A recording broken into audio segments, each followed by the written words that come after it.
Olá, meu nome é Viviane Pinheiro, sou doutora em Psicologia e Educação e hoje vim aqui para dar essa aula para vocês, a aula de número 12 da disciplina Psicologia do Desenvolvimento. O tema da nossa aula de hoje é preconceito e diversidade na escola. Pois bem, hoje nós vamos refletir sobre o conceito de preconceito pelo viés da psicologia, em especial da psicologia moral.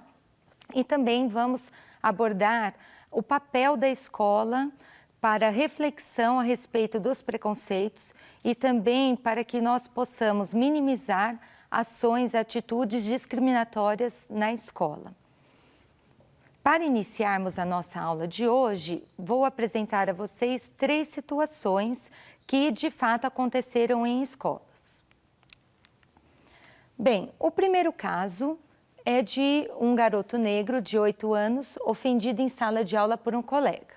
Aqui nós temos o relato da mãe de um aluno sobre este caso. Então, a fala dela é a seguinte: ela disse que viu uma coleguinha dizendo para ele que ele nunca vai arranjar namorada, que ninguém nunca vai gostar dele porque ele é preto, sujo, feio e fedido. Agora, ele está choroso, só chora. Ele escreveu na agenda que odeia a escola e fica me perguntando: mãe, eu sou fedido? Mãe, eu sou sujo? Dói muito ver seu filho passando por isso.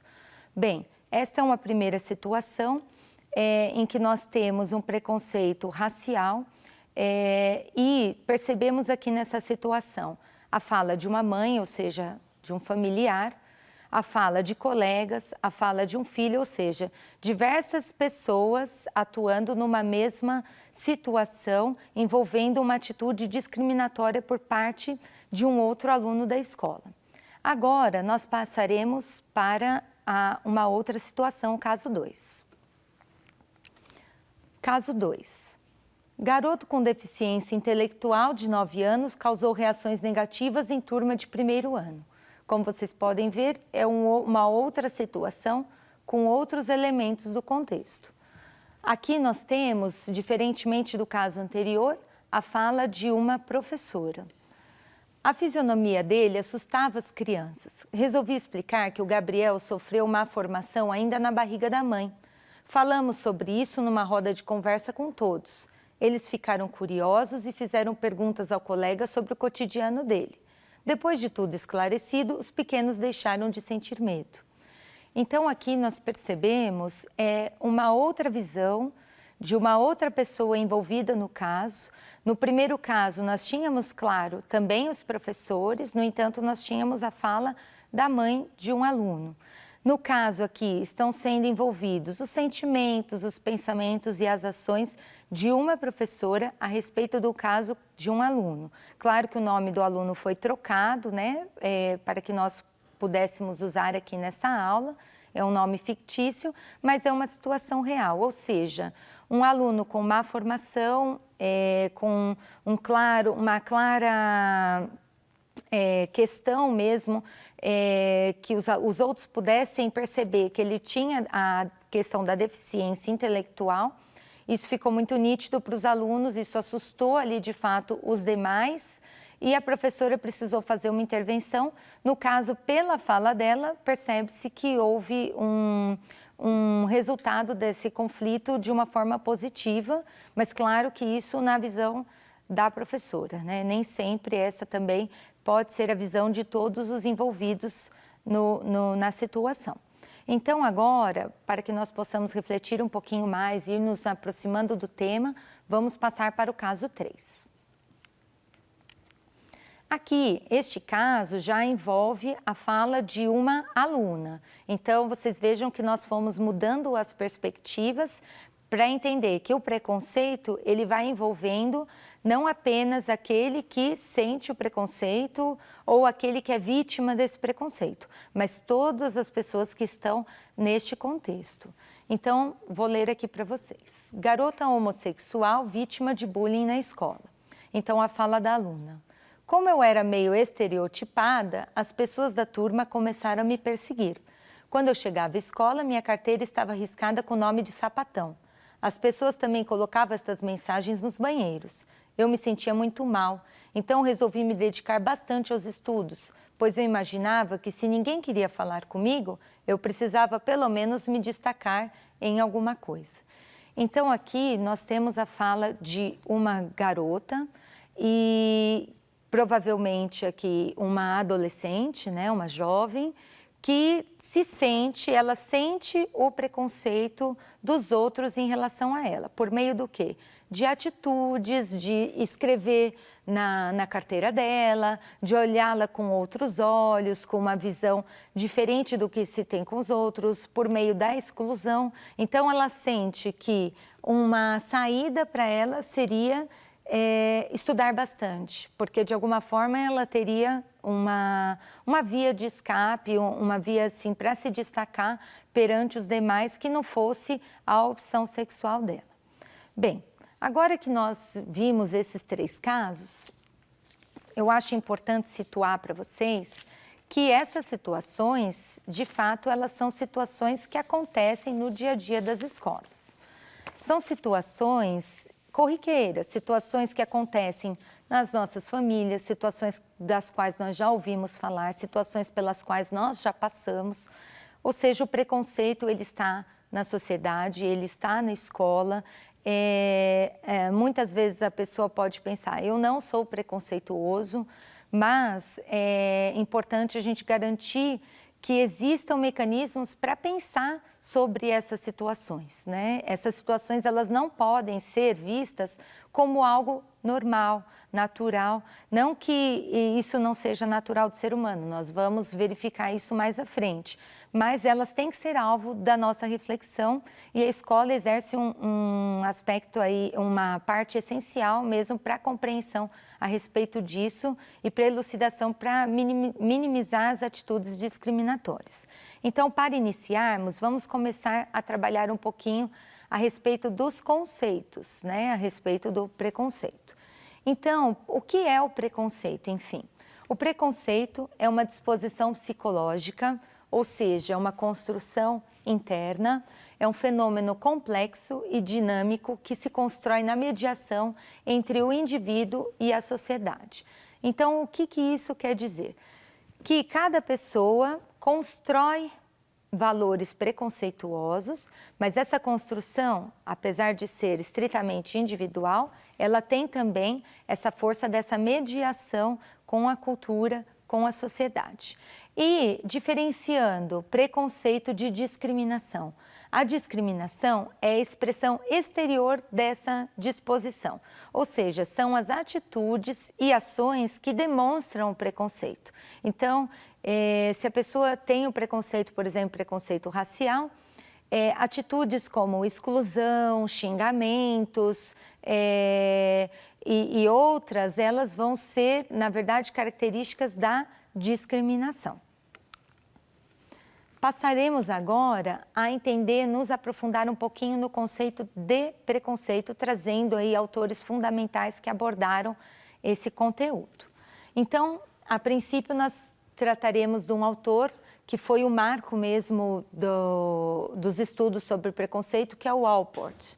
Então, para o Allport, o preconceito envolve um pensar negativo sobre o outro, sem de fato um conhecimento sobre ele.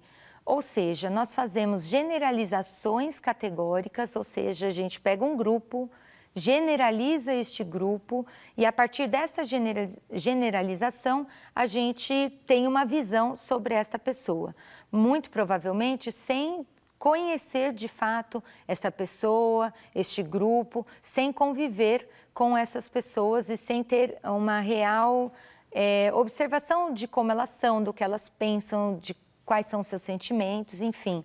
É uma construção que a gente faz e que, é importante dizer, essas construções, elas derivam do quê? De um pré-julgamento.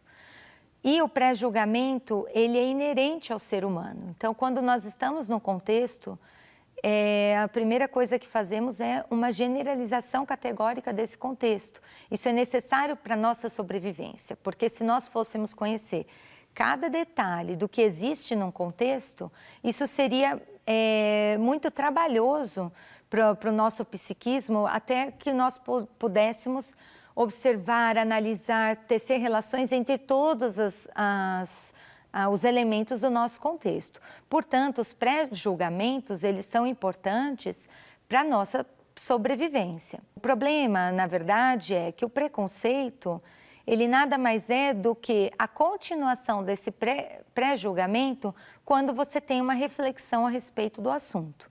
Então, quando se perdura essa questão desse pré-julgamento, eu continuo tendo aquela visão sobre aquele grupo ou sobre aquela pessoa, isso na verdade está caracterizando o preconceito. Portanto, pré-julgamento é diferente de preconceito. Preconceito, na verdade, é quando existe uma reflexão a respeito daquilo, você toma de fato conhecimento a respeito da pessoa ou do grupo, mas você continua com aquele pensamento. Bem, seguindo, vamos conversar um pouquinho sobre esse outro autor, que é o Adorno. E o Adorno nos fala o seguinte, que o preconceito é uma rigidez da conduta, ou seja, a gente tem uma falta de reflexão a respeito daquela pessoa, daquele grupo, daquela situação, e nós temos uma tendência de permanecer com esse status quo. Por quê? É uma questão de uma falsa segurança, ou seja, eu preciso continuar com essa situação para eu me sentir seguro nessa situação, eu me sentir bem nessa situação. Então, é importante frisar que a pessoa preconceituosa, né, que tem o preconceito sobre aquela situação, isso nada mais é do que eu me agarrar com a segurança daquela situação, ao invés de aceitar o novo, aceitar a diversidade, né? E pensando dessa forma, nós poderíamos também cair num erro de dizer o seguinte, então o preconceito, ele diz mais sobre a pessoa que o sente do que de fato aquele que também está sendo alvo do preconceito. Então, nesse sentido, existe um autor muito importante, que é o Goffman, que trabalha com o conceito de estigma, ou seja, das pessoas que são estigmatizadas. Para o Goffman, o preconceito ele existe na relação daquele que é o preconceituoso com aquele que sofre o preconceito. Ou seja, as pessoas também têm características visíveis ou não que despertam essa relação, né? Então, agora, nós abordaremos um pouco mais desse tema pelo viés da psicologia moral, que é o nosso campo de estudo. Bem, para falar um pouquinho sobre o preconceito, nós vamos trabalhar a questão da construção de valores. O que são valores? Os valores surgem da projeção de sentimentos positivos sobre objetos e ou pessoas e ou relações e ou sobre si mesmos. Esse conceito, criado por Piaget, nos diz o seguinte, que tudo que a gente projeta um sentimento positivo é para nós um valor. Nesse sentido, nós podemos pensar que o preconceito ele pode ser entendido como um valor, não um valor moral, mas é algo sobre o que a gente projeta, pode projetar algo positivo. Como eu já disse anteriormente, o preconceituoso ele se sente bem nessa situação, ou seja, para manter um certo status da situação. Então, esse sentimento positivo nos indica que o preconceito pode ser entendido como um valor. A construção de valores e a construção também, pensando dos preconceitos, ela é realizada na história de vida de cada ser humano, o que consolida a sua identidade. Então, ao longo das situações que nós vamos vivenciando, nós vamos consolidando a nossa identidade e dentro dessa consolidação, a questão dos preconceitos também. Por que eu estou falando preconceitos? Bem, porque os preconceitos, nós estamos entendendo aqui que são valores que a gente expressa por meio de juízos preconceituosos mediante as representações que nós temos sobre as realidades. Ou seja, no início eu apresentei para vocês 3 casos de preconceito. São 3 contextos diferentes, com elementos diferentes que estão à disposição ali do sujeito para elaboração da realidade. Então, o que significa? Que nem sempre eu terei preconceito a respeito eu terei o preconceito de acordo com a situação, ou seja, eu tenho preconceito racial, nem sempre eu tenho preconceito contra homossexuais, enfim, vários outros tipos de preconceitos. E isso não é uma construção apenas individual, porque a cultura exerce um papel fundamental para essa elaboração. Na verdade, a gente tem uma força muito grande da cultura nos nossos primeiros anos de vida, porque a gente recebe muito na primeira infância, a gente recebe muito dos valores da sociedade. No entanto, e o que é bonito da gente perceber, é que a questão da construção da identidade traz algo de uma imprevisibilidade, que pode desmentir o estereótipo disseminado culturalmente. Então, o que acontece? A pessoa vai vivenciando situações, essas situações vão trazendo aprendizados, outras construções sobre a realidade, que fazem com que nós possamos mudar esse panorama. E aí que está a questão da força da escola, né? Os valores preconceituosos, portanto, eles estão dirigidos a diferentes contextos. E a escola tem aí papel fundamental para a modificação dessa situação. Bem, aqui eu trouxe uma fala do Adorno, a respeito da educação moral, pensando na diversidade que a gente tem na sociedade e na escola. É necessário contrapor-se a uma tal ausência de consciência. É preciso evitar que as pessoas golpeiem para os lados sem refletir a respeito de si próprias. A educação tem sentido unicamente como educação dirigida a uma autorreflexão crítica. Ou seja, a escola tem papel fundamental para que os alunos possam refletir sobre as situações, sobre os contextos e aí então reelaborar na construção das suas identidades novas formas de pensar sobre esses estereótipos.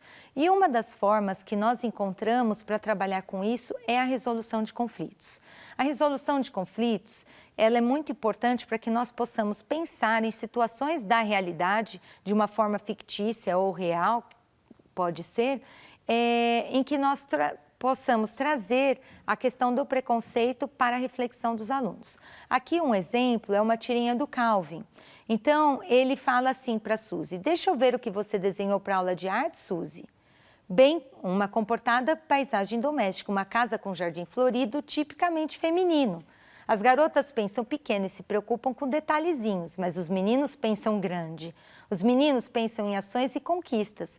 Não é de se espantar que os homens é que mudam o mundo. E você desenhou o quê? Um esquadrão de B-1s bombardeando Nova York. Então, essa é a fala do Calvin e da Suzy, que indica o que para nós? Uma questão preconceituosa em relação ao gênero, ou seja, o Calvin tinha um preconceito em relação aos desenhos que a Suzy poderia trazer e ela também, por sua vez, em relação aos desenhos dele. Como que a gente trabalha com isso na escola? A gente não pode partir de uma visão também preconceituosa daquilo que os alunos têm a trazer para nós. Ou seja, a gente precisa abordar muito sobre os pensamentos, os sentimentos de todos os envolvidos. Nós percebemos que o preconceito, ele envolve todo um contexto. Então, a gente precisa sempre destacar junto ao aluno, por meio de questões como estas, que é possível, de fato, a gente pensar sobre o papel de cada um nos conflitos envolvendo os preconceitos. Alguns exemplos de pergunta que poderiam ser trabalhados. O que pensa Calvin sobre as mulheres? Quais são seus sentimentos ao falar sobre o desenho da Suzy? O que pensa Suzy sobre os homens? O que ela sentiu quando indagada por Calvin? Que sentimentos ela tem ao verificar o desenho de Calvin? Ou seja, dessa forma, nós podemos trabalhar com os alunos uma maior reflexão sobre a questão do preconceito e fazer com que eles elucidem seus valores, com que eles tenham a oportunidade de refletir. O que não pode acontecer é a escola fingir que o preconceito não existe e não trabalhar com ele de uma forma direcionada, ou seja, não a partir apenas de momentos em que acontecem situações em sala de aula, mas também trazer a oportunidade de reflexão, quando está todo mundo proposto ali para pensar sobre o assunto.